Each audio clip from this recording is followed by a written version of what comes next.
আগে আমাদের দেশে কেউ যদি চুরি করত বা খুন করত, বিচারপতিরা তাদের জেলে পাঠাতো।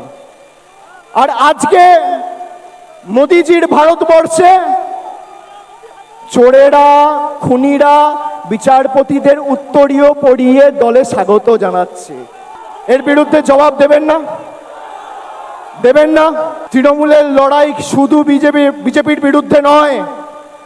বিজেপি, সিপিএম, বাংলার অধীর চৌধুরীর নেতৃত্বে থাকা কংগ্রেস, তার সাথে মিডিয়ার একাংশ, বিচার ব্যবস্থার একাংশ, ED, CBI, income tax, NIA, Narendra Modi, Amit Shah, অমুক বাবু, তমুক বাবু, সবার সাথে